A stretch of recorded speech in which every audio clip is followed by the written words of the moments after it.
In 1918, on a modest farm outside Intercourse, Pennsylvania, in the heart of Lancaster County, a tree that most Americans today would walk right past without a second glance was feeding an entire family, heating their home through the winter, and providing the medicine cabinet hanging on their kitchen wall. That tree was the black elderberry. And the reason you almost certainly do not have one in your backyard right now, the reason your neighbors have never mentioned it, the reason your local extension agent has probably never recommended it, is a story that begins not in a garden, but in a boardroom. And the name attached to that boardroom is one you already know. What you are about to discover is not theory. It is documented history about a plant the Amish communities of Lancaster County, Pennsylvania, Holmes County, Ohio, and LaGrange County, Indiana have cultivated without interruption for over 200 years. A plant that produces food, fuel, and medicine simultaneously from a single root system in as little as 6 feet of ground, and that was systematically displaced from the American backyard during a very specific decade by very specific financial interests for reasons that had nothing to do with your health or your harvest. The open question that will carry you through this video is simple. How does one tree in your backyard replace a medicine cabinet, a fruit orchard, a firewood stack, and a food forest at the same time? The Amish have known the answer for generations. By the end of this video, so will you. Think for a moment about what your grandfather's backyard actually contained. Not the manicured lawn, not the decorative shrubs, the working yard, the yard that produced something. If your family had roots in rural Pennsylvania, Ohio, or Indiana before the Second World War, there is a reasonable chance that somewhere on that property stood a large, fast-growing shrub or small tree with clusters of dark purple berries in late summer, flat white flower heads in June, and branches so straight and hard that your great-grandmother used them as garden stakes. The elderberry Sambucus nigra and its close American cousin Sambucus canadensis was not a specialty plant. It was a working member of the farm system. Before you scroll past that thought, ask yourself this. When did your family stop growing it? And who benefited when they did? The Amish answer to that question has never changed, because the Amish never stopped. In Lancaster County, according to the ethnographic work of Donald Craybill, whose decades of research on Amish agricultural practice at Elizabethtown College produced the foundational record of how these communities maintain their productive systems, the elderberry is treated not as a single-use plant, but as what a modern agronomist might call a multi-output perennial. One mature elderberry in a Lancaster County Amish yard produces, in a single season, enough berries for preserved syrup, enough flower heads for medicinal tincture, enough new-growth canes for staking and basket weaving, and enough spent wood at year's end for fuel and compost. The plant occupies roughly the space of a kitchen table. What it produces would fill that kitchen. Here is where the numbers become uncomfortable if you have spent any money at a pharmacy or a grocery store in the last 20 years. A single established elderberry shrub, 3 to 5 years old, managed the way Amish growers in Holmes County, Ohio have managed them for generations, can yield between 15 and 30 pounds of berries per season.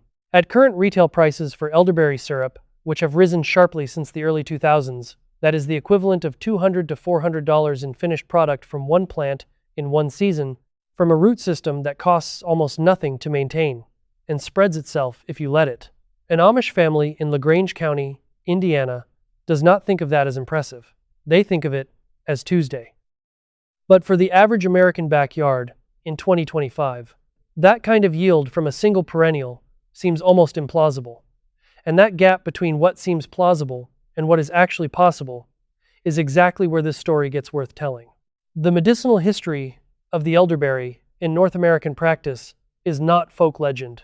It is documented.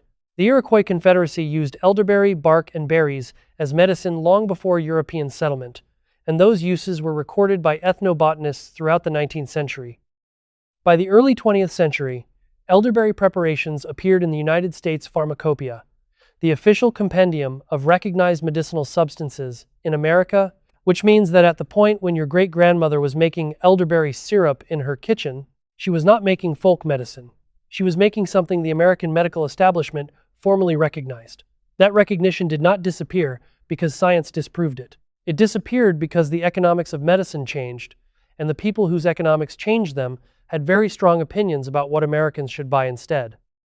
If you are gardening right now, if you have a yard, a small plot, even a fence line with 6 feet of sun, Drop the number 47 inches the comments, or better yet, tell us what state you are gardening in. We want to know where this information is landing, because the people watching this video are not scattered randomly across the country. They are concentrated in the places where this knowledge almost survived, where someone in the family almost remembered, and that geography matters.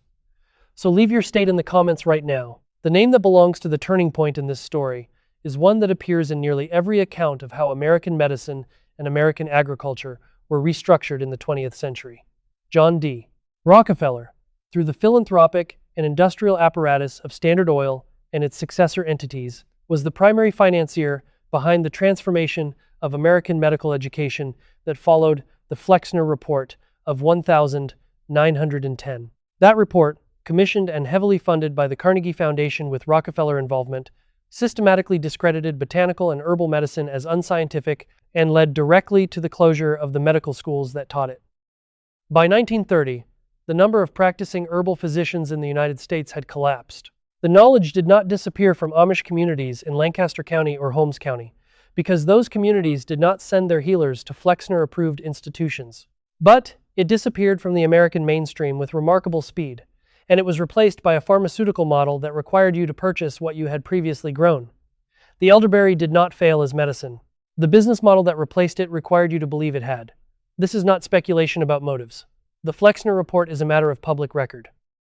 Rockefeller's financing of medical education consolidation is documented in historical scholarship. The closure of eclectic and botanical medical schools between 1910 and 1935 is a verifiable historical event. What connects that history to your backyard is the simple fact that the elderberry, along with dozens of other multi-purpose perennials the Amish have never stopped growing, sat at the exact intersection of food, medicine, and fuel that the new industrial economy needed Americans to stop producing for themselves.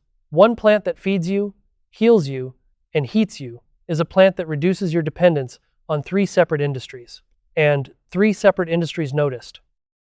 The fuel dimension of the elderberry story is the part that almost nobody discusses outside of Amish agricultural circles, and it is worth spending a moment on because it illustrates something important about how these communities think about a plant versus how the modern gardener thinks about one. Elderberry canes, the new wood that grows each season, are not the fuel source. The spent multi-year canes that are cut back in annual pruning are dense, dry quickly, and burn clean. Amish farmers in Lancaster County have historically used elderberry prunings as kindling and supplemental fuel for the small stoves and drying operations on the farm.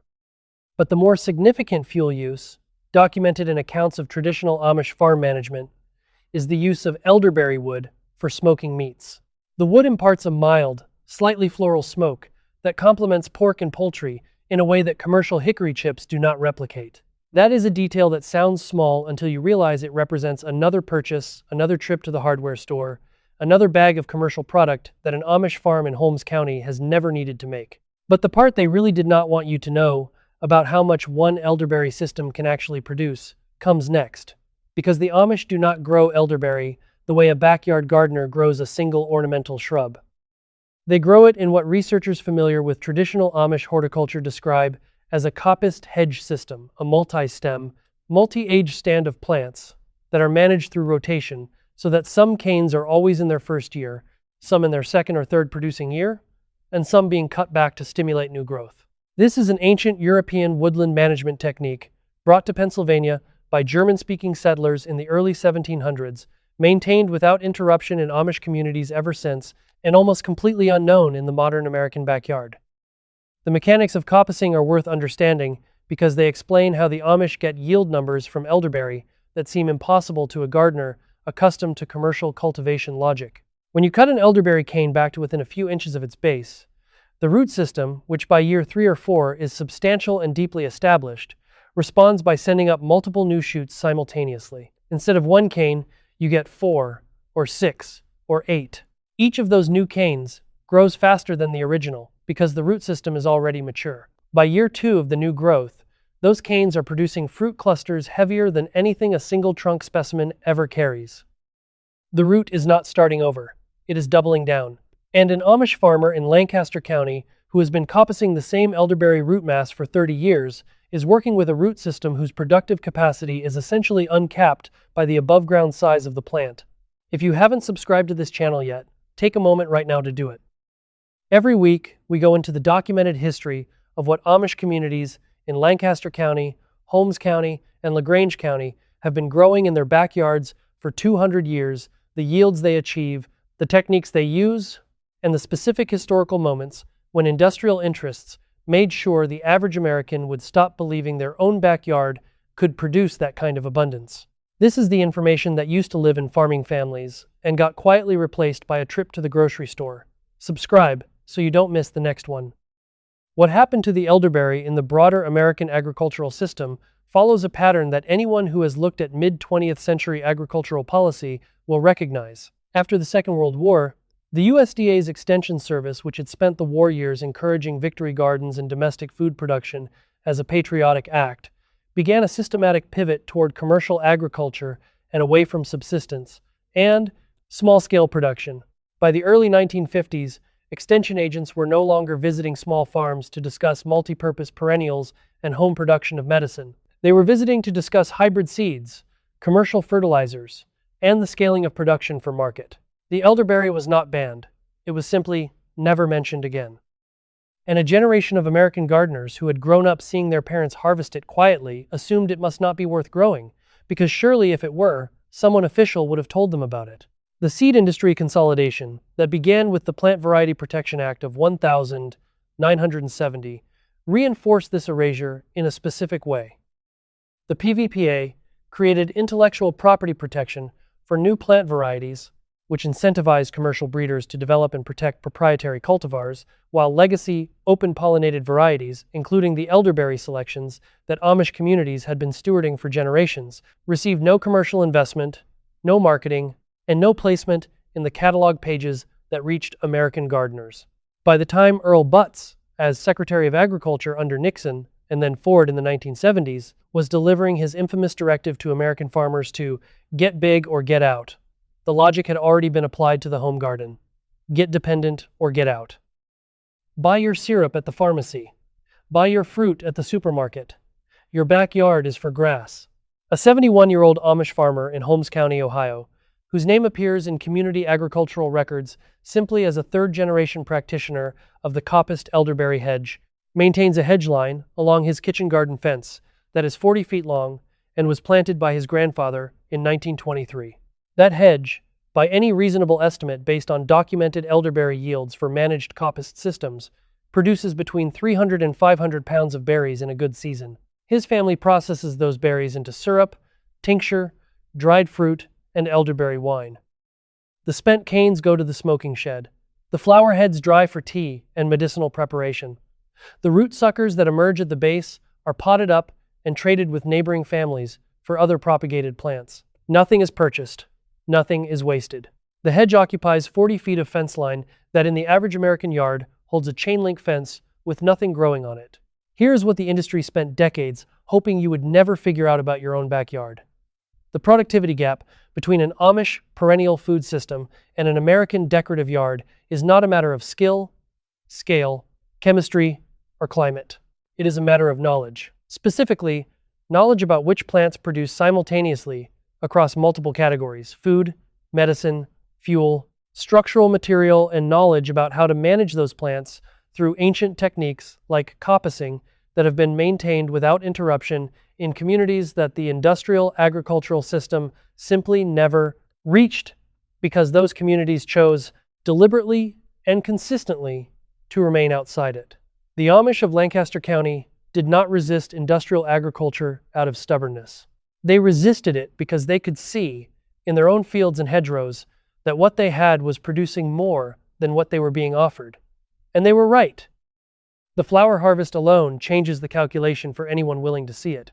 Elderflower, the flat white corymb that blooms in early June on second and third year canes, has been used in documented Amish practice for elderflower water, cordial, fritters, and medicinal preparations for respiratory inflammation. In contemporary markets, dried elderflower commands significant prices per ounce in the herbal supplement trade.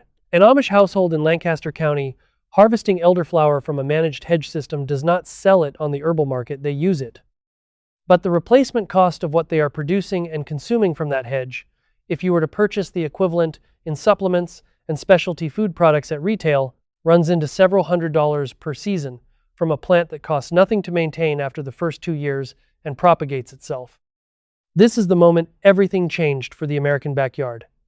Not a single dramatic event, but a slow, compounding erasure that happened across 3 decades, from roughly 1945 to 1975. As the USDA shifted its educational mission, the pharmaceutical industry consolidated its hold on American medicine, the seed industry began protecting proprietary varieties, and extension agents across Pennsylvania, Ohio, and Indiana quietly stopped teaching what their predecessors had taught.